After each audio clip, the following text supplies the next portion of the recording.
қазіргі имамдар өлімнен басқа ештеңе айтпайды. Құранда жақсы сөз жоқ па исламға айтуға? Сіз естіп жүрген өлім туралы шығар, біз өлім туралы айтпаймыз.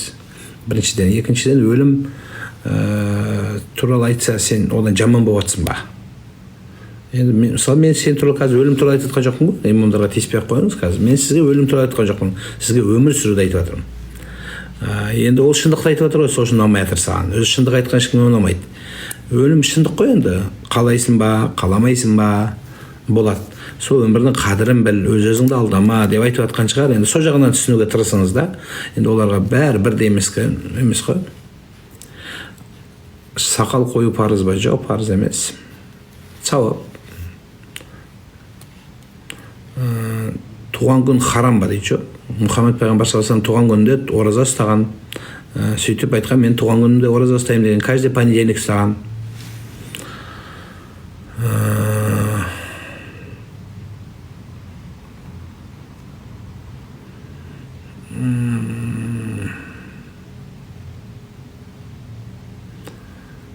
Ассалаумағалейкум, мен ойынға кірдім, не істесем болады? Қайту керек.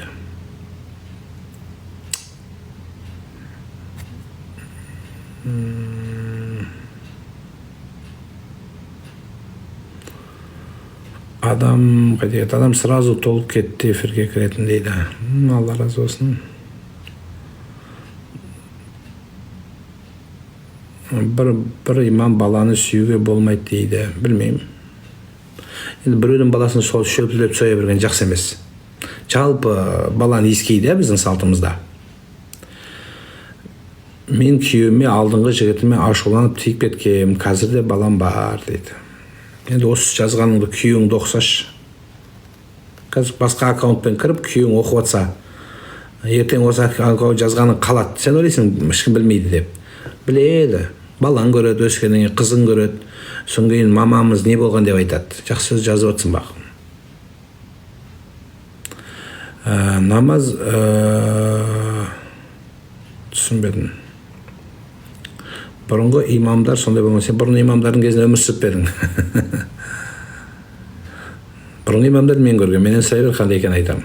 Күйеуімді қалай көндірсем болады бөлек тұруға дейді Эльвира.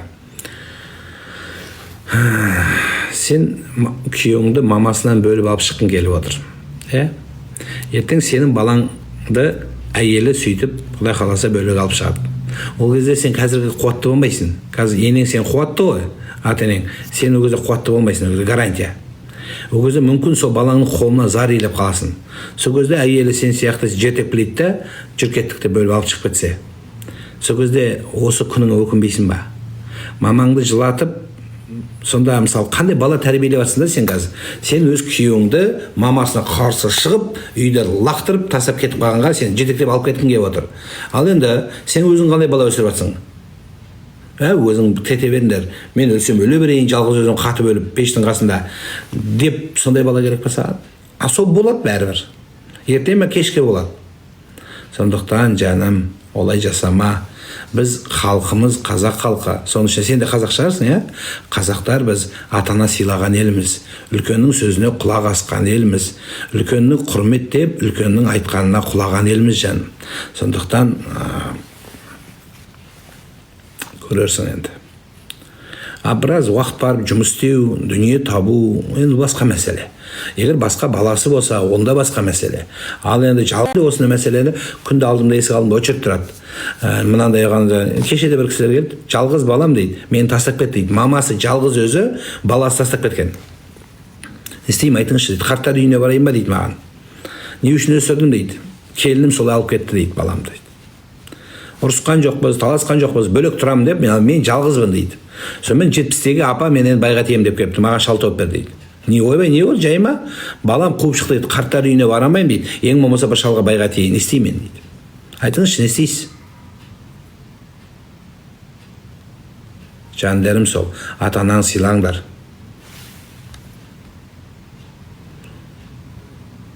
Savol bor edi, go'stiga olasizmi? Nima qilasiz? Baxti, shuni shetda yozib bering, gapirib beraman, xudo xolasa.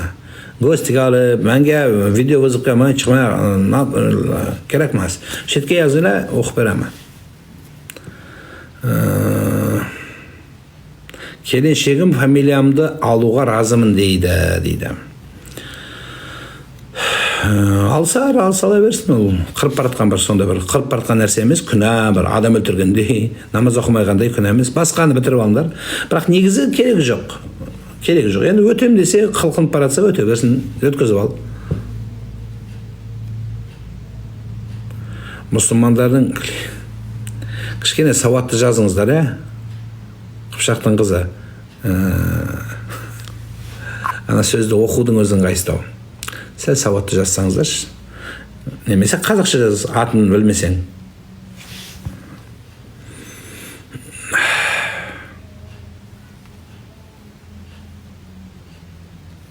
Айдар Қазын дейді. Жақсы, номеріңізді қазір скриндап қояйық. Сізге инстаграмыңыз бар екен, жақсы. Сізді шақыртамыз сотқа, Құда қаласа, дайындала беріңіз. Осы сөзіңе жауап бере аласың ғой, көрейік.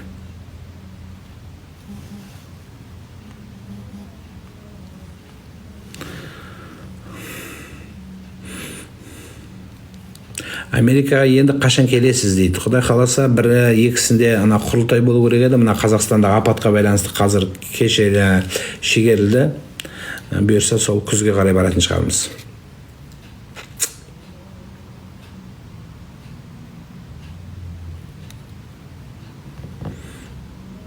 Телефондағы Құранды дәретсіз оқуға бола ма? Болады. Сабыр етпейсіз бе? Мен бірге сабыр етем. Мен ең сабырлы адаммын. Маған сабырды үйретпей қойыңыз, мен өте сабырлымын. Мен тыңдармандарым қандай сабырлы екенімді біледі. Арасында кішкене құтырғанды арасқанға бір тосқан дегендей бір кішкене торымыз беріп отыру керек. Мен кімге қалай айту керек, не айту керек, өзім жақсы білем. Кеше алдың күні емес, мен шығып атқан, маған үйретпей қойыңыз, Геолокацияң тауып алады, жан. Абайла. Мұсылмандарға тіл тигізбе. Я опоздал всего на 5 минут на утренний намаз, но все же читал. Считается? В плане, если вы говорите, уже был восход, соответственно, надо будет намаз вам перечитать. Если в момент восхода вы начали читать. Но если до 5 минут вы успели прочитать до восхода, в этом проблем нет. Ну да, там будут какие-то изъяны, но в любом случае намаз будет принято.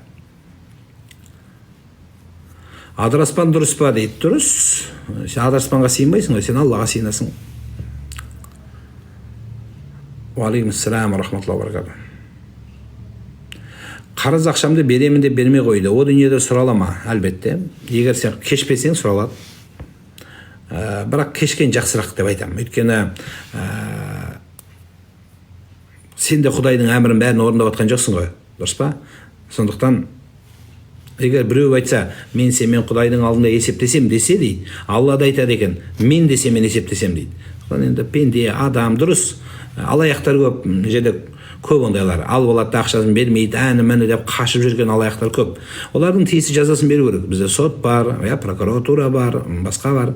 Бірақ айтқан болар едім, әрбір нәрсеге мән бере бермеу керек.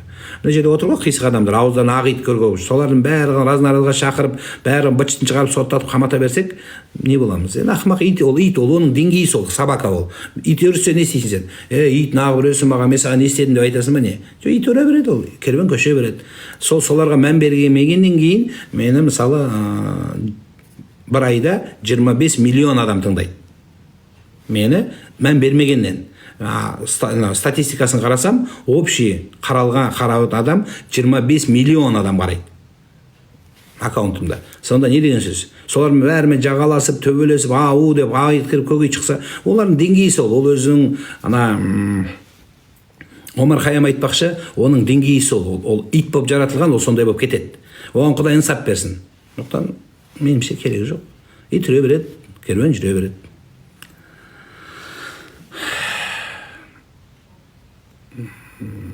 Тахаджуд намаз не үшін оқиды? Сауап үшін оқиды. Нұрлан имамілде тұрмысқа шықпаған кәрі қыз 51 жасқа толды. Осы жүрісім күнә ма дейді. Жоқ. Енді алмаса, Құдай тағдырыңа түспесе, не үшін кінәлі боласың? Енді адам таңдап, менсінбей, дүниесіне қарап, түріне қарайтын болсаңыз, енді қазір қарамайтын шығарсыз 51-ге келіп. Енді бірақ десе де, сіз кінәлі емессіз. Енді алам деп тұрған адамға шықпағаныңыз үшін қателігіңіз бар. Бірақ енді не істейік енді. Тағдыр солай болды. Енді ары қарай өмірді жалғастыра беріңіз. Енді ары қарай 50-де күйеу шығып кетсеңіз, бағыңыз ашылсын.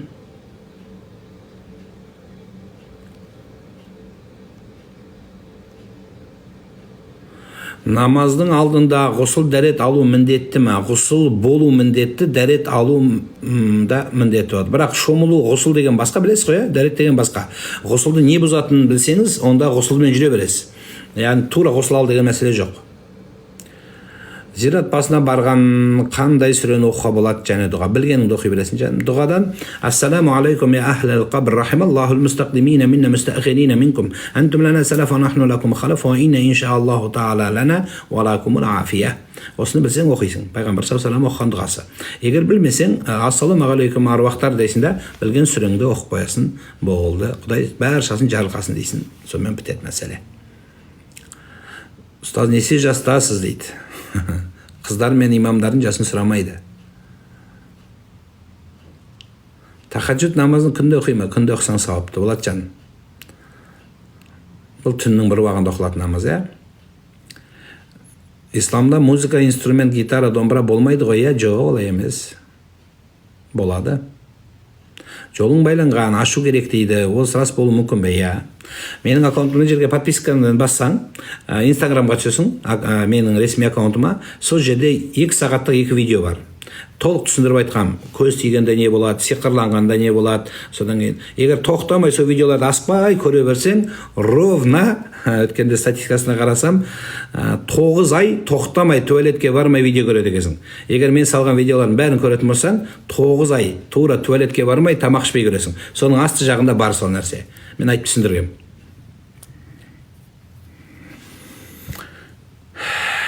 Періштем 4 айлық өлі туылды, қалай жерлейді?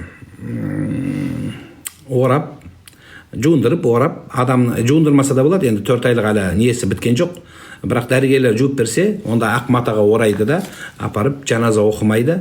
Ат белгілеп қойсаң болады, азан айтылмайды, атын мінесе деп қойып, сұлтан деп қойып, апарып жерлей берсе болады. Сөйлестерінеді. Біздің асхабымызда ол жан бітпеген шарана дейді қазақта. Бұл шарананы жан бітпегендігі үшін жаназа оқылмайды. Яғни қол шабылған, мысалы, қол кесіліп қалса, қолға жаназа оқымайды отдельно. Сол сияқты. Неге 2 жасар өмірден өткен балам түсіме кірмейді дейді. Өмірзақовна, ол періште. Ол сізді Құдай қаласа, сіздің сабырлы болсаңыз, өмірді жақсы өзгертсеңіз, сіздің қолыңыздан жетектеп жәннетке сүйрейтін періште болады жаным.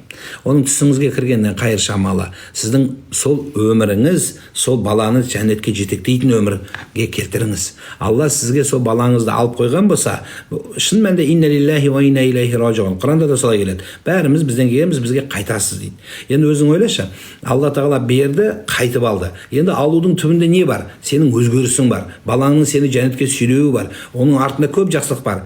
Сондықтан Алла сабыр берсін алтым. Қазақта бала өлді демейді. Бұндай кішкентай сәбиге не дейді халқымызда? Бұны айтатын себебі шетінеді дейді. Ассаламу алейкум домла. Нафил намаз білән тахаджуд намазының нема фарқы бар? Нафил намаз ikki fikr bor. Bittasida farz namozdan boshqa hamma namozlari nafila deyiladi. Lekin tahajjud namoz nafil namozlarning kattasi yoki sultoni desak to'g'ri bo'ladi. Janob payg'ambarlar hammasiga tahajjud namozini o'qish vojib bo'lgan. Ya'ni обязательство bo'lganda, bizga unaqa emas. O'qisang zo'r savobga kelasiz, savob bo'ladi. O'qima desa gap yo'q unga. Nimaga o'qimaysan deyilmaydi-yu, lekin o'qish kerak. Bu juda ham savobli namoz. Janob Imom Azam va boshqa katta ulamolar, katta domla imomlar hammasi shu namozlarni hech bir vaqtda qazo qilmaganlar. Ya'ni o'qimagan vaqti bo'lmagan. Imom Azam Abu Hanifa deyiladi, men o'zim bilmayman deyapti. Qay mahalda namoz tahajjudga turmagan vaqtimni eshitamayman degan gaplari bor. Bular chiqdi so'z tahajjud namozni umumiy tashlamаш kerak ekan. Akemning anasi, ya'ni birinchi әжем, әкем bir жасында өмірден өткен. Сол кісінің есімін қызыма қойсам бола ма? Болады ғой, неге болмайды? Біздің атамыздың бәрі өлген адамдардың аты ғой. Да сен новый ойлап тауып алдың керек жоқ, сол қоя бер, жақсы кісілер болады, жақсы болады. Пирсинг харам ба? Пирсинг деп жазылмайды, пирсинг деп жазылады. Кішкене сауатты жазыңыздар. Пирсинг, яғни мұрнына тесу, құлағын тесу, құлағының үстін тесу, қазір мына үстіңгі веканы тесіп жатыр, кіндікті тесу, тағы бір жерлерін тесу дінімізде арам болып есептелінеді. Неге? Өйткені Аллах Тағала Құранда аят бар. Раббана ма халақта хада батилан субханак. Аллах Тағала артық еш нәрсені жаратпады. Яғни бәрі идеал қылып жаратылды. Егер сен мұрныңды тессең, онда Құдай, сен чуть-чуть неправильно жасағасың. Мына жерімде мынандай тесік болу керек еді. Үстін тесіп қойсаң, онда Құдай, мына астында екі тесік азақ маған, үшінші рет тесуім керек еді. Мына көзім біреу алдымда, передний камера, біреу артында болу керек еді. Сонда нормальный болатын еді деп Құдайға қарсы шыққанмен бірдей. Сол үшін пирсингтің түбі неге келеді? Яғни Құдайдың бұл жерде дұрыс жасалмады деген мағынаға келеді. Нұрлан аға, ғұсыл дәреттін не бұзады айтасыз ба? Кітаптан қара, енді өйткенде кішкене жас балалар отыр, қыздар отыр, сәл күнде айтып жатырмыз, енді іздеп көрсең бар.